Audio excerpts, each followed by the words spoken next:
கொண்டிருக்கிறது. 56 லட்சத்தை தாண்டிருச்சு. அரசு பள்ளி 52 லட்சத்தில் இருக்கு.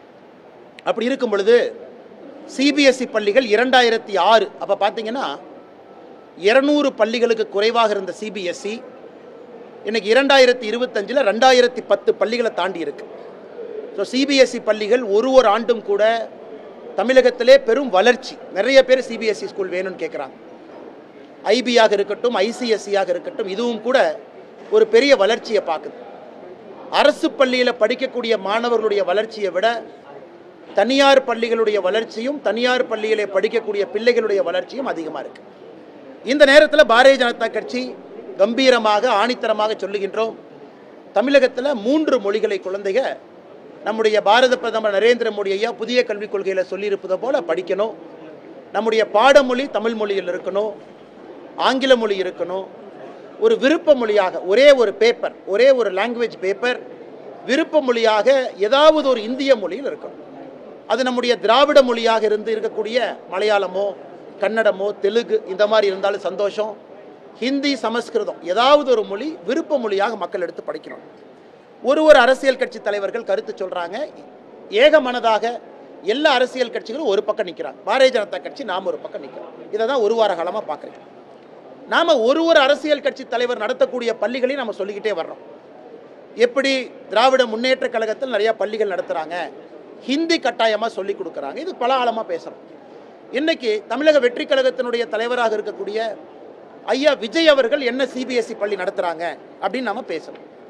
இன்னைக்கு விடுதலை சிறுத்தைகள் கட்சியினுடைய தலைவராக இருக்கக்கூடிய ஐயா தொல் திருமாவளவன் அவர்கள் நடத்தக்கூடிய சிபிஎஸ்இ பள்ளி.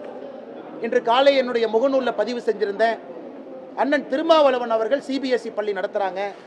Blue star school Velachery chairman யாருன்னா தொல் திருமாவளவன். அந்த பள்ளியினுடைய சேர்மனே அண்ணன் தொல் திருமாவளவன் அவர்கள். அந்த பள்ளியிலும் கட்டாய மொழியாக 3வது மொழியாக ஹிந்தி சொல்லி கொடுக்குறாங்க.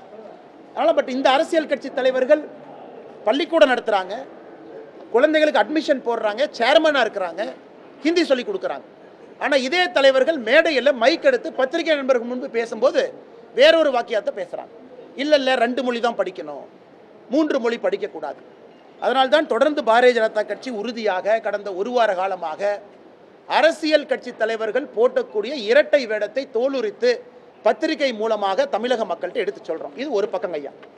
இரண்டாவது, தமிழகத்தினுடைய துணை முதலமைச்சராக இருக்கக்கூடிய உதயநிதி அவர்கள் அன்பில் மகேஷ் பொய்யாமொழி அவர்களை பற்றி நம்ம தொடர்ந்து பேசிக்கிட்டு இருக்கோம். அதில் அன்பில் மகேஷ் பொய்யாமொழி அவர்களுடைய மகன் எங்கே படிக்கிறாரு நம்ம சொன்னோம், பிரெஞ்சு படிக்கிறாங்க. ஆனால் அரசு பள்ளியில் குழந்தைகளை கட்டாயப்படுத்தி 2 மொழி படிக்க வைக்கிறீங்க, தரம் குறைந்து கொண்டிருக்கிறது, ஏன் கட்டாயப்படுத்துறீங்க? நம்ம இந்திய திணிக்கவே இல்லையா 3வது மொழின்னு சொன்னால் அவங்க தரம் இல்லாமல் வரம்பு மீறி பேசுகிறாங்க. உதயநிதி ஸ்டாலின் அவங்ககிட்ட பத்திரிகை நண்பர்கள் கேட்குறீங்க இன்னைக்கு காலையில், ஐயா அரசு பள்ளியில் 2 மொழி, தனியார் பள்ளியில் 3 மொழி, அதுவும் தமிழக அரசு அப்ரூவல் கொடுத்து நடத்தக்கூடிய இங்கிலீஷ் மீடியம் மெட்ரிகுலேஷன் தமிழக அரசு கண்ட்ரோலில் இருக்கு. இங்கிலீஷ் மீடியம் மெட்ரிகுலேஷன்லேயே நீங்கள் தமிழை கட்டாயமாக வைக்கலையே, அதுலேயே தமிழும் இருக்குது, ஹிந்தி இருக்குது, ஃப்ரெஞ்சு இருக்குது. இதெல்லாம் சுட்டி காட்டும் பொழுது உதயநிதி ஸ்டாலின் சொல்கிறாரு, நாங்கள் தான் அரசு பள்ளியில் ஓசியில் சாப்பாடு போடுறோமல்ல, நாங்கள் தான் அரசு பள்ளியில் ஓசியில் யூனிஃபார்ம் கொடுக்குறோமல்ல, நாங்கள் தான் அரசு பள்ளியில் ஓசியில் ஷூ கொடுக்குறோமல்ல. அதனால் அண்ணன் உதயநிதி ஸ்டாலின் அவர்களுக்கு ஒரே ஒரு கேள்வி கேட்குறேன், அது உங்கள் அப்பா வீட்டு பணத்தில் இருந்தால் கொடுக்குறீங்க? மக்கள் கொடுக்கக்கூடிய வரி பணத்தில் அரசு பள்ளியில் படிக்கக்கூடிய மாணவ செல்வங்களுக்கு எங்ககிட்ட இருந்து வாங்கக்கூடிய வரியில் அந்த வரி பணத்தில் நீங்கள் சீருடையும் மத்தியான உணவும் கொடுக்குறீங்க. உங்கள் குடும்பத்திலேருந்து கொடுக்குறீங்களா, இல்லை உங்கள் அப்பா தாத்தா கொடுக்குறீங்களா? அப்படி இருக்கும் பொழுது பொறுப்பற்ற முறையில் ஏதோ ஓசியில் கொடுக்குற, இலவசத்தில் கொடுக்குறேன்னு கருத்து சொல்கிறாங்க. அது மட்டும் இல்லை,